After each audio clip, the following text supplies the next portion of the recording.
So will guys, कहानी की शुरुआत में हम गरिमा नाम की एक लड़की को देखते हैं जो आइसलैंड में मौजूद विक नाम के एक गांव में अपने पति जाटन के साथ रहती थी। गरिमा एक वेदर ऑफिसर थी और उसके पति एक फार्मर थे। इनका गांव जिस ग्लेशियर के पास बसा था वहां पर हाल ही में कातला ज्वालामुखी फटने के कारण बहुत सारे लोगों ने उस जगह को छोड़ दिया था और अब वो वापस आना भी नहीं चाहते थे क्योंकि ये जगह अब बहुत ही पॉल्यूटेड हो गया था। हर रोज की तरह आज भी गरिमा उठकर अपनी डिप्रेशन की दवाइयां लेती है और फिर अपने कार से ग्लेशियर के पास वहां के वेदर रिपोर्ट को मेजर करने के लिए निकल जाती है। कार चलाते वक्त वो रेडियो पर अपने शहर का अपडेट ले रही थी जहां एक जर्नलिस्ट इसी गांव में रहने वाले एक आदमी गिजली का फोन पर इंटरव्यू ले रही थी। वो उससे पूछती है कि आप उस गांव में क्या करते हो, तो वो बताते हैं कि मैं एक पुलिस ऑफिसर हूँ। मेरा काम यहाँ आने वाले टूरिस्ट को ज्वालामुखी के करीब जाने से रोकना और यहाँ रिसर्च कर रहे साइंटिस्ट की हेल्प करना है। फिर वो इंटरव्यूअर उससे पूछती है कि आपको क्या लगता है बाकी के गांव वालों को वापस लौटना चाहिए या नहीं, जिस पर वो कहते हैं कि ज्वालामुखी अभी भी एक्टिव है, ऐसे में किसी का भी यहाँ आना अपनी मौत को दावत देने जैसा है। गरिमा अपनी कार से ग्लेशियर के पास जाती है और वहाँ की रीडिंग चेक करती है तो उसे पता चलता है कि हालात पहले से भी और ज्यादा खराब हो रहे हैं। वो रिपोर्ट लेकर अपने घर के लिए निकल जाती है। अब हम ज्वालामुखी के अंदर से किसी इंसान जैसे दिखने वाले जीव को बिना कपड़ों के जिंदा बाहर आते हुए देखते हैं। इधर गरिमा के डैड थोर उसके लिए जनरेटर लेकर आते हैं और फिर उससे उसका हालचाल पूछते हैं। गरिमा कहती है कि मैं ठीक हूँ, लेकिन उसके डैड जानते थे कि वो अपनी बहन आशा को खोने के बाद बहुत ही ज्यादा डिप्रेस्ड रहती है, इसीलिए थोर उसे उस जगह को छोड़कर दूसरे शहर चले जाने को कहता है, लेकिन गरिमा उनके बातों को इग्नोर कर देती है। अब हम दर्रे नाम के एक वोल्केनोलॉजिस्ट को देखते हैं। वो अपने लैब से कातला ज्वालामुखी पर नजर रख रहा था, लेकिन हाल ही में उसके असिस्टेंट ने उसे कातला से जो सैंपल भेजे थे उसमें बहुत ही तेजी से बदलाव हो रहा था। इसीलिए वो अपनी असिस्टेंट एजा को कॉल करके बताता है कि मैं खुद वहाँ आकर चेक करने वाला हूँ। तभी एजा के साथ काम करने वाले उसके दूसरे टीम मेंबर को खिड़की के बाहर कुछ दिखाई देता है। वो लोग अपनी दूरबीन से देखते हैं तो वो उसे एक इंसान की तरह दिखता है, इसीलिए वो लोग अपनी कार लेकर उसके पास पहुंच जाते हैं। वो लड़की बिना कपड़ों के ज्वालामुखी की राख से पूरी तरह से ढकी थी। वो दोनों उससे पूछते हैं कि तुम कौन हो और यहाँ क्या कर रही हो, लेकिन वो उसे कुछ भी जवाब नहीं देती। वो ठंड से कांप रही थी, इसीलिए ईजा और लिफूर उसे अपने साथ रिसर्च कैंप में ले आते हैं और गिजली को इन्फॉर्म कर देते हैं। जिसके बाद गिजली गरिमा के साथ रिसर्च कैंप की तरफ निकल जाती है, लेकिन तभी रास्ते में गरिमा को अचानक से ब्रेक लगाना पड़ता है क्योंकि ग्लेशियर की जमीन फट गई थी। जिसके बाद वो लोग दूसरे रास्ते से वहां तक पहुंचने का फैसला करते हैं। वो लोग जब रिसर्च कैंप में पहुंचते हैं तो गरिमा उससे पूछती है कि तुम कौन हो और यहाँ तक कैसे पहुंची, तो वो कहती है कि मेरा नाम गुनहिल्ड है और मैं स्वीडन से हूँ। फिर गरिमा उससे पूछती है कि क्या तुम वहाँ पर अकेली गई थी या तुम्हारे साथ कोई और भी था, तो वो कहती है मैं थोर के साथ वहाँ गई थी। थोर का नाम सुनते ही गरिमा परेशान हो जाती है क्योंकि थोर उसके डैड का नाम था। जिसके बाद वो लोग उसे गांव के हॉस्पिटल में लेकर जाते हैं। डॉक्टर जब गुनहिल्ड के ऊपर लगी राख को साफ करने लगती है तो वो कहती है कि मुझे छोड़ दो, मुझे काम पर जाना है। जिस पर गरिमा उससे पूछती है कि तुम कहाँ काम करती हो, तो वो बताती है कि मैं होटल विक में काम करती हूँ। तभी गिजली थोर को हॉस्पिटल लेकर आता है और उससे कहता है कि हमें कातला के पास एक महिला मिली है जो शायद तुम्हें जानती है। थोर जब उसे देखता है तो गुनहिल्ड उसे देखकर अपने बेड से उठ जाती है और उसका नाम लेने लगती है, लेकिन थोर उसे देखकर बहुत ही हैरान हो जाता है। वो किसी से कुछ नहीं कहता और चुपचाप वहाँ से चला जाता है। जिसके बाद गिजली होटल विक में जाता है और वहाँ के मैनेजर से पूछता है कि क्या गुनहिल्ड नाम की लड़की यहाँ पर काम करती है, तो वो कहती है कि नहीं, लेकिन गुनहिल्ड नाम की एक लड़की आज से तकरीबन 20 साल पहले इस होटल में काम किया करती थी जब मेरी मॉम इस होटल को चलाया करती थी। इधर थोर एक कौवे के डेड बॉडी को दफना रहा था। तभी गरिमा वहाँ आ जाती है और उससे पूछती है कि वो औरत कौन थी, जिस पर वो उसे कुछ नहीं बताता और कहता है कि इस समय मैं तुम्हारी कोई भी मदद नहीं कर सकता। वहीं होटल विक के मैनेजर को अपने होटल के पुराने एल्बम में उसे गुनहिल्ड का फोटो और फोन नंबर भी मिल जाता है। जिसके बाद वो गिजली को फोन करती है और उसे गुनहिल्ड गुनहिल्ड का नंबर दे देती है। गिजली उस नंबर पर कॉल करता है तो कॉल एक लड़का उठाता है। लड़के का नाम बेजोन था। गिजली उससे कहता है कि हमें तुम्हारी मॉम गुनहिल्ड मिल गई है, वो हॉस्पिटल में है। जिस पर बेजोन कहता है कि आप कौन बोल रहे हो और मेरी मॉम कहाँ है। गिजली कहता है कि मैं आइसलैंड से ऑफिसर गिजली बात कर रहा हूँ। बेजोन ये सुनकर बड़ा ही शौक हो जाता है और कहता है कि मेरी मॉम तो स्वीडन में है और वो अभी अभी बाहर गई है, मैं उनके आते ही आपकी बात करवाता हूँ। अब हम थोर चचा को मैगी बनाते हुए देखते हैं। तभी उसे एक कौवे की आवाज सुनाई देती है। वो बाहर जाकर देखते हैं तो जिस कौवे को उसने सुबह दफन किया था वो जिंदा हो चुका था। वो उसके कब्र को खोलकर देखता है तो उसकी बॉडी अभी भी वहीं पड़ी थी, लेकिन ठीक वैसा ही एक सफेद पंख वाला कौवा उसके सामने भी बैठा था। इस बार गरिमा गुनहिल्ड के नंबर पर कॉल करती है। कॉल फिर से बेजोन उठाता है। वो कहता है कि मेरी मॉम अभी तक घर नहीं आई। जिस पर गरिमा कहती है कि वो आएगी कैसे, वो स्वीडन में नहीं बल्कि यहाँ आइसलैंड में है। गरिमा बेजोन की बात गुनहिल्ड से करवाती है। उसकी आवाज सुनकर बेजोन परेशान हो जाता है क्योंकि उसे लगता है कि वो आवाज उसकी मॉम की थी, लेकिन तभी उसकी मॉम वहाँ आ जाती है। बेजोन बताता है कि आइसलैंड से किसी गुनहिल्ड का फोन आया है। गुनहिल्ड अपने बेटे से फोन लेती है और उससे पूछती है कि तुम कौन बोल रही हो। जिस पर यंग गुनहिल्ड कहती है कि मैं गुनहिल्ड बोल रही हूँ। गुनहिल्ड कहती है कि मेरा नाम भी गुनहिल्ड है, तुमने मुझे कॉल क्यों किया, क्या तुम मुझे जानती हो। जिस पर यंग गुनहिल्ड कहती है नहीं, मैं सिर्फ थोर को जानती हूँ। थोर का नाम सुनते ही गुनहिल्ड घबरा कर फोन रख देती है। नेक्स्ट मॉर्निंग गरिमा एक वेदर बैलून फुलाकर आसमान में छोड़ती है और फिर रिपोर्ट तैयार करने लगती है। तभी उसे ऐसा लगता है कि शायद उसके केबिन के अंदर कोई है। वो जब अंदर जाकर देखती है तो वहाँ उसकी बहन आशा थी, जो कातला के फटने से पहले कहीं गायब हो गई थी। आशा भी गुनहिल्ड की तरह ज्वालामुखी के राख में ढकी हुई थी। गरिमा उसे देखकर बहुत हैरान हो चुकी थी। वो उससे पूछती है कि तुम इतने दिनों से कहाँ थी। जिस पर वो कहती है कि मैं तो यही थी और तभी वो बेहोश हो जाती है। जिसके बाद गरिमा फौरन उसे अपने साथ लेकर हॉस्पिटल पहुंच जाती है। थोर को जब अपनी बेटी आशा के जिंदा होने की खबर मिलती है तो वो उससे मिलने चला आता है। वो उसे देखकर बहुत खुश होता है और उसे गले से लगा लेता है। ये सब देखकर आशा कहती है कि आप लोग मेरे साथ ऐसा वियर्ड बिहेव क्यों कर रहे हो। अब हम डॉक्टर दर्रे को अपने इक्विपमेंट के साथ विक आते हुए देखते हैं। उसके दोनों असिस्टेंट भी वहाँ नदी के किनारे उसे पिक करने आए थे।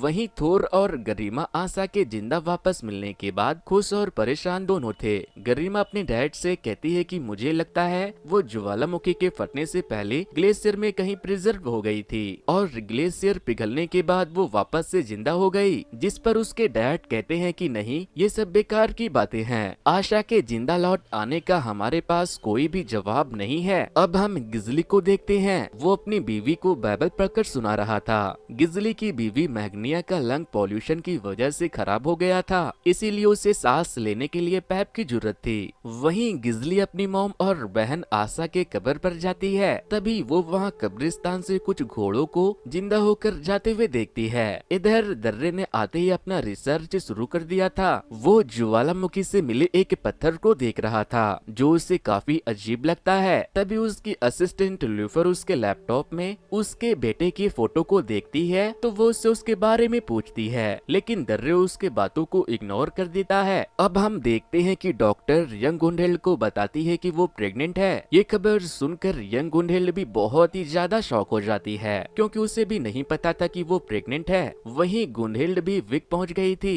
ऑफिसर गिजली उसे लेने के लिए नदी के किनारे पहुंचते हैं क्योंकि यहाँ से आने जाने का रास्ता बस नदी से होकर ही गुजरता था। गुनहिल्ड विक आकर सीधे यंग गुनहिल्ड के पास उससे मिलने के लिए जाती है। यंग गुनहिल्ड को देखकर अपना हाथ उसके तरफ बढ़ाती है, लेकिन गुनहिल्ड उससे हाथ नहीं मिलाती। वो यंग गुनहिल्ड से पूछती है कि तुम कौन हो और थोर को कैसे जानती हो। जिस पर वो कहती है कि मैं गुनहिल्ड हूँ और मैं थोर के बच्चे की माँ बनने वाली हूँ। ये सुनकर गुनहिल्ड बहुत ही ज्यादा घबरा जाती है और वहाँ से सीधे थोर के घर उससे मिलने के लिए चली जाती है। थोर जब अपनी पुरानी जंग पड़ी मोहब्बत को देखता है तो वो बहुत खुश होता है। वैसे थोर समझ जाता है कि वो यहाँ दूसरी गुनहिल्ड की वजह से आई है, लेकिन गुनहिल्ड थोर से कहती है कि मैं उसे नहीं जानती और फिर वो थोर को बताती है कि वो तुम्हारी बच्चे की माँ बनने वाली है। इधर दर्रे जब अपने लैब में था तभी उसे ऐसा लगता है कि शायद कोई उसके कमरे में घुसा है। वो अपने कमरे में जाता है तो वहाँ पर कोई चादर ओढ़कर सो रहा था।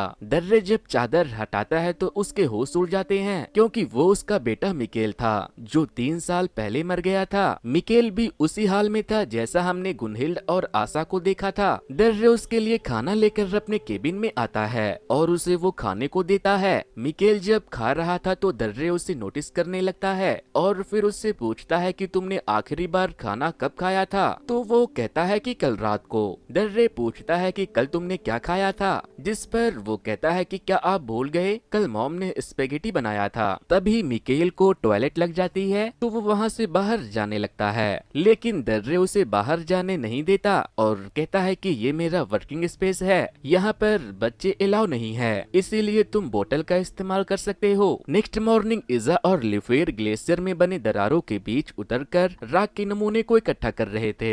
वहीं दर्रे अपना काम छोड़कर अपने बेटी मिकेल को लेकर परेशान था। वो उसके बॉडी को साफ करते हुए उसका नाम और उसके पर्सनल लाइफ के बारे में पूछता है तो वो सब सही सही बता देता है। जिसके बाद दर्रे उसकी हेल्थ चेक करता है और फिर उसका ब्लड सैंपल भी लेता है। फिर मिकेल उससे पूछता है कि मॉम कहाँ है, तो वो कहता है कि वो रिज्विक में है, जिस पर मिकेल कहता है कि मुझे मॉम चाहिए। अब हम थोर को देखते हैं। वो यंग गुनहिल्ड से मिलने के लिए हॉस्पिटल जाता है तो वहाँ पर दोनों गुनहिल्ड को एक साथ बैठकर बातें करते हुए देखता है, इसीलिए थोर भी उन लोगों के साथ बैठ जाता है। गुनहिल्ड उससे पूछती है कि अगर तुम इसे नहीं जानते तो ये तुमसे प्रेग्नेंट कैसे हो गई। वहीं गरिमा और आशा बहुत दिनों के बाद एक दूसरे से मिले थे, इसीलिए वो दोनों देर रात एक जगह पर अपनी कार से स्विमिंग करने के लिए निकल जाते हैं। गरिमा अपनी बहन को वापस पाकर बहुत खुश थी। दूसरी तरफ मिकेल दर्रे से कहता है कि मेरा स्कूल कब से ओपन हो रहा है, जिस पर वो कहता है कि अगस्त से।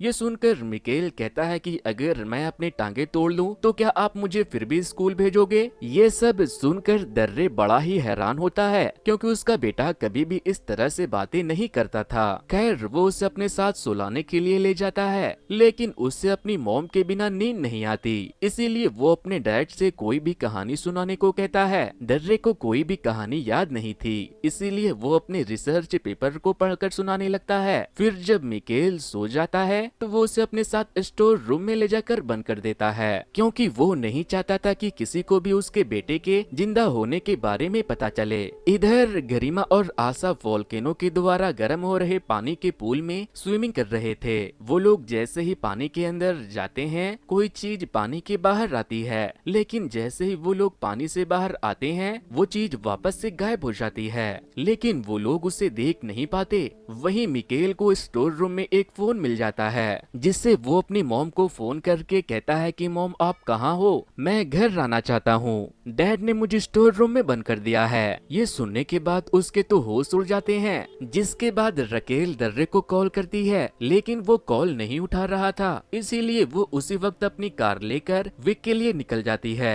नेक्स्ट मॉर्निंग गरिमा सपना देख रही थी, जहाँ वो और आशा ग्लेशियर में स्विमिंग करने जाते हैं, लेकिन गरिमा वहीं फंस जाती है। तभी गरिमा की नींद खुलती है तो जाटन उससे पूछता है कि क्या हुआ, तो वो बताती है कि पता नहीं कोई चीज मुझे बहुत परेशान कर रही है, मुझे पता लगाना ही होगा कि आशा इतने दिनों से कहाँ थी। इधर राकेल भी विक पहुँच गई थी और दर्रे ने भी अपने बेटे को स्टोर रूम से निकाल दिया था। वो उसे सोने के लिए बोलता है, लेकिन वो पूरी रात सोया नहीं था। मिकेल कहता है कि मुझे अब आप पर भरोसा नहीं है, आप मुझसे प्यार नहीं करते। तभी दरवाजे पर कोई आता है तो वो मिकेल को चुप रहने को कहता है। वो दरवाजे पर जाता है तो वहाँ इजा उसे बताती है कि उसके लिए एक कॉल आया है। कॉल रकेल ने किया था। वो दर्रे के रिसर्च कैंप तक पहुँचने वाली नदी के उस पार खड़ी थी। वो दर्रे से कहती है कि किसी ने मुझे कॉल किया था और वो मुझे मम्मी कह रहा था, और उसने ये भी बताया कि तुमने उसे शेड में बंद कर दिया है। दर्रे कहता है कि ये वो नहीं है जो तुम सोच रही हो। रकेल कहती है कि वो तो मुझे भी पता है, लेकिन ये है कौन। फिर वो फेरीमैन से कहकर उसे कंफर्म करने को कहती है, ताकि वो अपने फेरी से उसे नदी के इस पार ले आए। दर्रे उसे होटल विक में आने को कहता है और कहता है कि मैं इसे लेकर वहीं पहुंचता हूं। जिसके बाद इजा और लिफ्यूर वहां से सैंपल लेने निकल जाते हैं। इधर इधर गुनहिल्ड को उसका बेटा कॉल करता है और उससे पूछता है कि क्या वहाँ सब ठीक है, आप वापस कब आओगी। जिस पर वो कहती है कि मैं बहुत जल्द तुम्हारे पास आ जाऊंगी। अब हम देखते हैं कि रकेल के साथ साथ एक कपल भी वहाँ आते हैं जिनका इस गांव में एक घर था।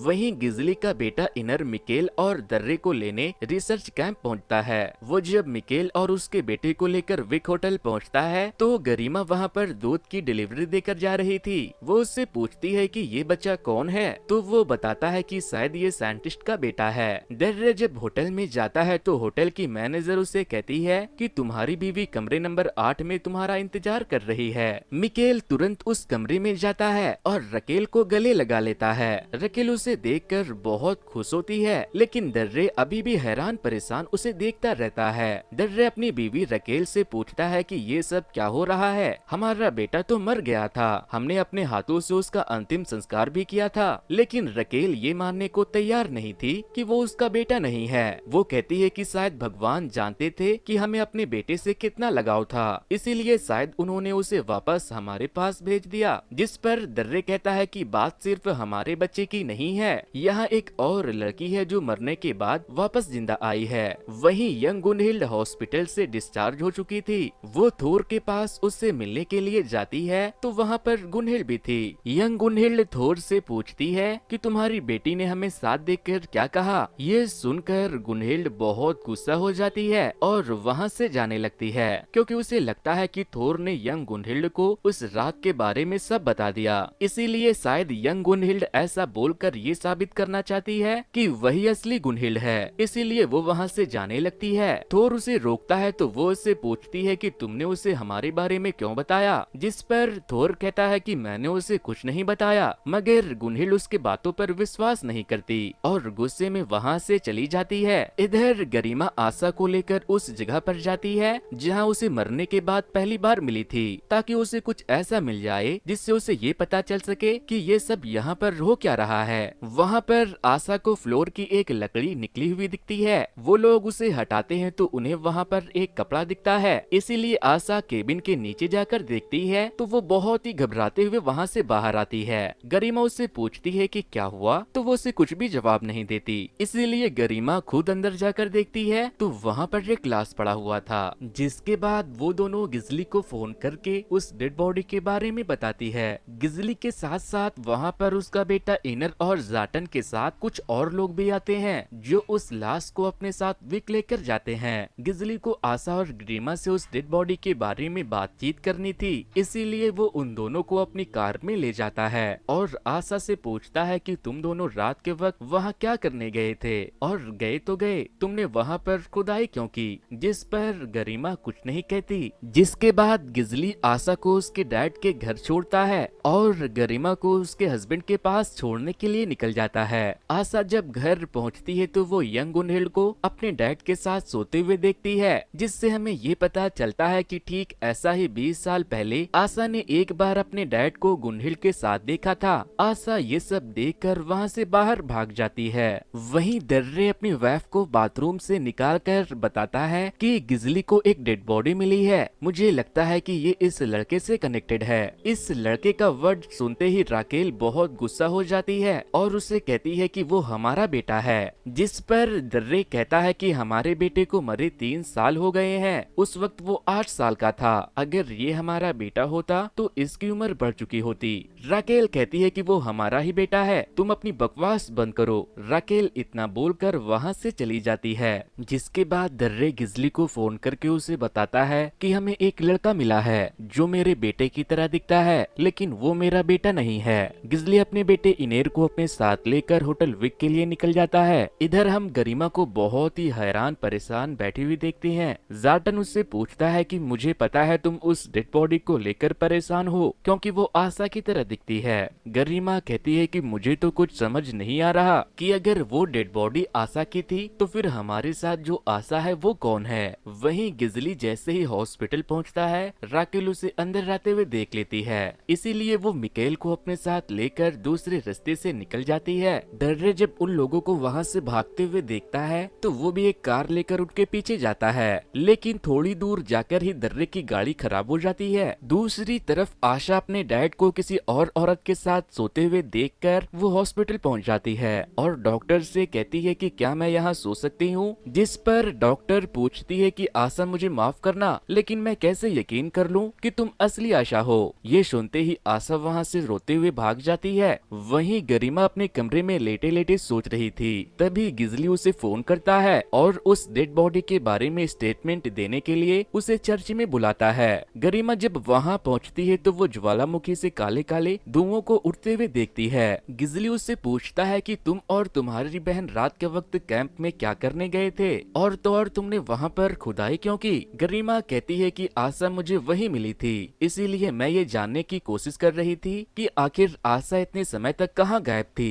इसके बाद गिजली गरिमा को उस डेड बॉडी की फोटो दिखाकर उससे पूछता है कि क्या तुमने इसे कहीं देखा है, तो वो कहती है ये आशा की तरह दिखती है। इतना बोलकर गरिमा वहाँ से जाने लगती है। तभी वहाँ पर आशा अपना स्टेटमेंट देने के लिए आती है तो गरिमा उसे बिना कुछ कहे वहाँ से ग्लेशियर की तरफ चली जाती है। आशा जब गिजली के पास जाती है तो वो उसे डेड बॉडी की फोटो दिखाकर बताता है कि ये डेड बॉडी उतनी ही पुरानी है जितने दिन पहले तुम गायब हुई थी और तुम्हारी बहन गरिमा का मानना है कि ये डेड बॉडी तुम्हारी है। ये सुनकर गरिमा गिजली से कहती है कि तुम अंधे हो क्या, दिखाई नहीं देता कि मैं तुम्हारे सामने हूँ। गिजली कहता है कि हमने डीएनए सैंपल रिजविक भेज दिया है, उसके आने के बाद ही पता चलेगा कि कौन असली और कौन नकली है। इधर दर्रे राग के तूफान में फंसने के बाद होटल विक चला गया था। होटल के मैनेजर को भी अब दर्रे के बेटे के बारे में पता था, इसीलिए वो उसे चेंजलिंग की कहानी बताती है। वो कहती है कि 1625 में जब कातला फटा था तो इस गांव की एक औरत ने अपने बच्चे को मरने के लिए छोड़ दिया क्योंकि वो उसका देखभाल नहीं कर सकती थी।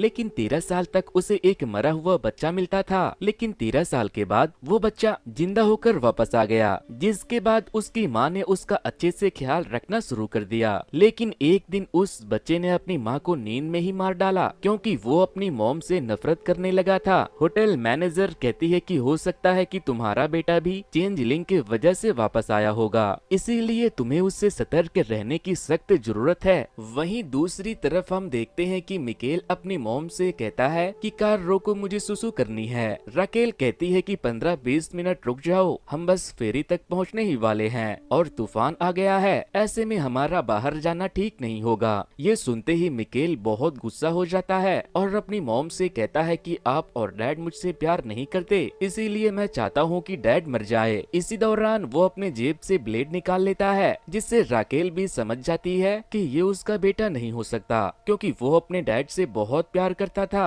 इधर ओल्ड गुनहिल्ड चचा थोर के घर वापस आती है तो वो देखती है कि थोर अपनी गर्लफ्रेंड के साथ मजे काट रहा है। गुनहिल्ड कहती है कि मुझे तुमसे कुछ बात करनी है। ओल्ड गुनहिल्ड कहती है कि तुम इसके साथ क्यों रह रहे हो, क्या तुम्हें पता नहीं कि असली गुनहिल्ड मैं हूँ ये नहीं। जिस पर थोर कहता है कि मैं एक्सप्लेन नहीं कर सकता, लेकिन तुम दोनों ही मेरे लिए खास हो। वहीं आशा इनेर से पूछती है कि तुम बताओ मेरे जाने के बाद क्या हुआ था। इनेर कहता है कि जब तुम गायब हुई थी तो गरिमा का किसी भी काम में मन नहीं लगता था, वो सारा टाइम बस तुम्हारे बारे में सोचती रहती थी, इसीलिए वो डिप्रेशन में चली गई। फिर वो इनेर को वहाँ से अपने साथ लेकर एक बियर शॉप में बियर चोरी करने के लिए जाती है। यहाँ पर वो दोनों एक दूसरे को किस भी करते हैं क्योंकि वो दोनों एक दूसरे से बहुत प्यार करते थे। वहीं राकेल जब मिकेल को सुसु करने के लिए बाहर जाने नहीं देती तो वो चाकू निकाल कर उसे डराने लगता है, इसीलिए वो उसे सुसु करने के लिए कार से बाहर उतार देती है क्योंकि वो समझ गई थी कि वो उसका बेटा नहीं हो सकता, क्योंकि वो कभी भी उसे या फिर दर्रे को मारने की नहीं सोच सकता था। लेकिन जब मिकेल सुसु कर रहा था तो राकेल उसे वहीं तूफान में छोड़कर वहां से भाग जाती है। इधर गरिमा की गाड़ी भी तूफान की वजह से बंद पड़ गई थी, इसीलिए वो वहां से पैदल ही केबिन की तरफ निकल जाती है, जहां पर उसे राख में लटपट एक और लड़की मिलती है। गरिमा उससे पूछती है कि कौन हो तुम, तो वो कहती है कि मेरा नाम गरिमा है। जिसके बाद गरिमा उसे अपने साथ लेकर विक के लिए निकल जाती है। रास्ते में वो उसे कहती है कि मुझे लगता है कि हम दोनों एक हैं। वो उसे लेकर अपनी घर पहुंचती है तो नई गरिमा बड़े ही कॉन्फिडेंस के साथ गरिमा के घर में चली जाती है, जैसे मानो कि वो उसी का घर हो। अब हम मिकेल को देखते हैं, वो पैदल ही उस जगह से आगे बढ़ रहा था। रास्ते में उसे एक मरा हुआ भेड़ दिखाई देता है। वो उस भेड़ की आवाज निकालता है तो वो मरा हुआ भेड़ जिंदा हो जाता है। और आगे जाने के बाद मिकेल को एक कपल देख लेते हैं जो उस जगह को छोड़कर जा रहे थे। वो कपल मिकेल को देखकर उसे पहचान जाते हैं कि ये दर्रे का बेटा है, इसीलिए वो उसे कॉल करते हैं और बताते हैं कि हमें तुम्हारा बेटा मिल गया है। दर्रे कहता है कि ठीक है, मैं वहाँ आ रहा हूँ। तभी वहाँ पर रकेल पहुँच जाती है। दर्रे उससे पूछता है कि मिकेल कहाँ है, तो वो बताती है कि वो तुम्हें मारना चाहता था, इसीलिए मैंने उसे तूफान में ही छोड़ दिया। फिर दर्रे बताता है कि मुझे किसी ने फोन किया था, वो उसी के पास है। जिस पर रकेल कहती है कि मैं उसे वापस लेने जा रही हूँ, हम अपने बेटे को ऐसे नहीं छोड़ सकते। दर्रे उसे रोकने की कोशिश करता है लेकिन वो नहीं सुनती।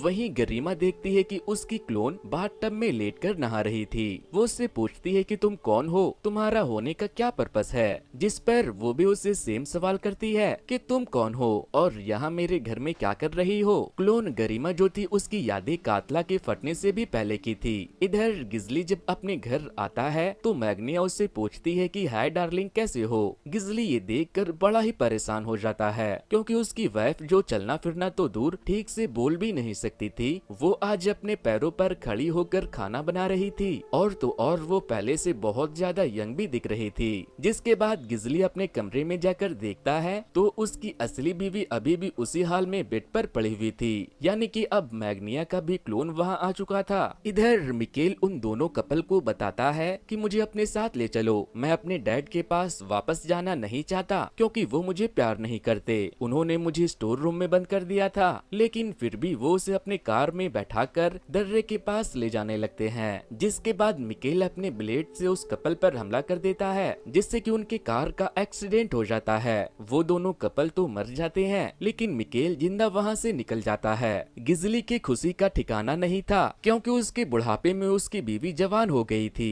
फिर जब क्लोन मैग्निया अपने कपड़े चेंज करने लगती है तो ओल्ड मैग्निया उसके शरीर पर राख के निशान देख लेती है और फिर वो गिजली को लिखकर बताती है कि मैं असली मैग्निया हूँ और ये कोई डैन है। लेकिन जब गिजली नहा रहा था तो मैग्निया वो लेटर पढ़ लेती है और गुस्से में वहाँ से जाने लगती है। लेकिन गिजली क्लोन मैग्निया को अपने साथ लेकर जाता है और उसे समझाता है कि ये बहुत जल्द लुढ़क जाएगी, जिसके बाद मैं तुम्हारा हो जाऊंगा। लेकिन मैग्निया फिर भी नहीं सुनती तो गिजली उसे पकड़कर बेसमेंट में ले जाकर बंद कर देता है। इधर गरिमा जाटन को फोन करके अपने क्लोन के बारे में बताने का ट्राई करती है लेकिन उसका फोन नहीं लगता। तभी उसे गिजली का कॉल आता है। वो कहता है कि हमें 2 लोगों की डेड बॉडी मिली है, उनमें से एक को किसी ने गला काट कर मारा है। जिसके बाद गरिमा जाटन के लिए एक लेटर छोड़कर वहाँ से चली जाती है। जाटन जब घर आता है तो उसे वो लेटर मिलता है जिस पर लिखा था कि घर में जो गरिमा है वो मैं नहीं हूँ, मैं तुम्हें आकर सब समझाती हूँ। लेकिन तभी वो डुप्लीकेट गरिमा वहाँ आकर जाटन को हक कर लेती है। इधर थोर जब यंग गुंडहिल्ड को कहानी सुना रहा था तभी वो देखता है कि गुंडहिल्ड को ब्लीडिंग हो रही है, इसीलिए वो फौरन उसे उठाकर अपने साथ हॉस्पिटल ले जाता है। डॉक्टर उसे फौरन एडमिट कर लेती है। वहीं राकेल जब उन कपल के पास से मिकेल को वापस लेने के लिए लौटता है तो उसे एक्सीडेंट के बारे में पता चलता है।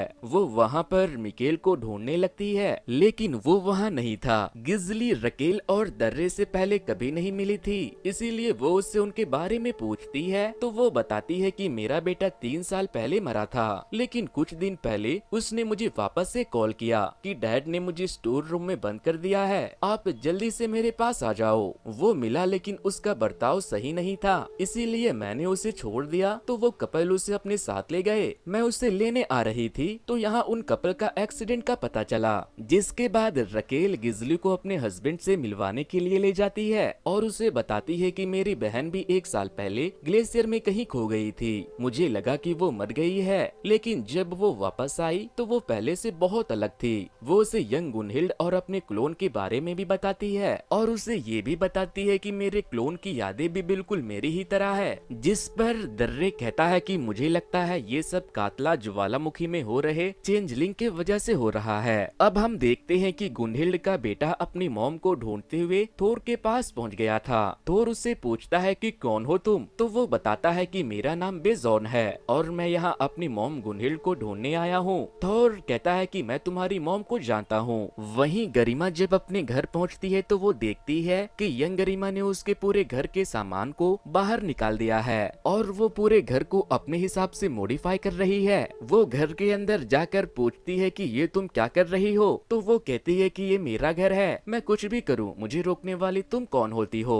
जिसके बाद गरिमा वहाँ से फार्म में जाटन के पास चली जाती है और उससे पूछती है कि उसे तुमने ये सब करने कैसे दे दिया, ये सब चेंजलिंग के वजह से हो रहा है। जाटन कहता है तुम पागल हो चुकी हो, इसीलिए ऐसी बहकी बहकी बातें कर रही हो, तुम्हें पागल खाने चले जाना चाहिए। जिसके बाद गरिमा गुस्से में वहाँ से अपने घर चली जाती है और तभी गिजली उसे कॉल करके बताता है कि जो डेड बॉडी हमें मिली थी उसका डीएनए रिपोर्ट आ गया है, वो डेड बॉडी आशा की ही थी। इधर हम गिजली को खाने में कुछ डालते हुए देखते हैं, फिर वो अपनी बीवी को दवाइयाँ देता है और नई मैग्निया को भी बेसमेंट में खाना ले जाकर देता है। गिजली मैग्निया से कहता है कि मैं बहुत जल्द तुम्हें यहाँ से बाहर निकालूंगा, जिस पर वो उससे पूछती है कि क्या तुम उसे मार दोगे, तो वो कहता है ये सब अब भगवान के हाथों में है। इधर दर्रे अपने असिस्टेंट के साथ कातला ज्वालामुखी के अंदर जाने का फैसला करता है। वो ज्वालामुखी के एकदम अंदर चला जाता है। वो वहाँ से एक पत्थर सैंपल के लिए अपने पास रख लेता है और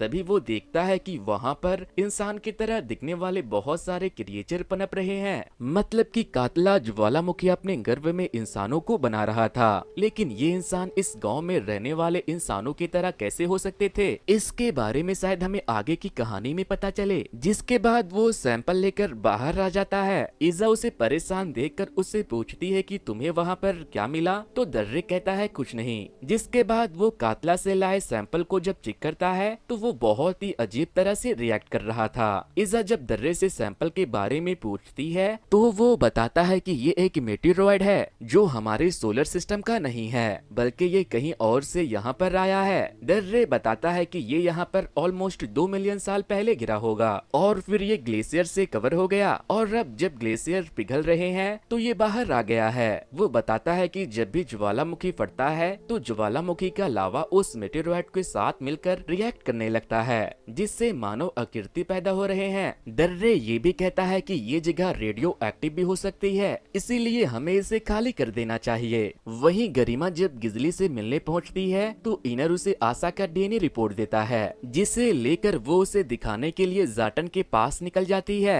इधर थोर बेजोन को उसकी माँ से मिलवा देता है। गुनहिल्ड बेजोन को कार में भेजकर खुद थोर से बातें करने लगती है और उसे बताती है कि जब मैं विक छोड़कर गई थी तो मैं तुम्हारे बच्चे की माँ बनने वाली थी और ये बच्चा तुम्हारा ही है। इसके बाद वो वहाँ से चली जाती है। इधर गरिमा जब अपने घर पहुँचती है तो वो देखती है कि क्लोन गरिमा उसके हस्बैंड के साथ संबंध बना रही है, इसीलिए वो आशा से मिलने चली जाती है और उसे डीएनए रिपोर्ट दिखाती है और उसे बताती है कि वो डेड बॉडी तुम्हारी थी। जिस पर आशा कहती है कि अगर वो डेड बॉडी मेरी थी तो फिर मैं कौन हूँ। गरिमा बताती है कि वोल्केनोलॉजिस्ट ने मुझे बताया था कि ये सब कातला में हो रहे चेंजलिंग के वजह से हो रहा है। जिस पर आशा कहती है कि इसका मतलब मुझे मर जाना चाहिए। आशा गरिमा को गले लगाती है और उसे बताती है कि मैं तुमसे बहुत प्यार करती हूँ और फिर वो गरिमा के फोरहेड पर किस करती है और खुद समंदर में जाकर सुसाइड कर लेती है।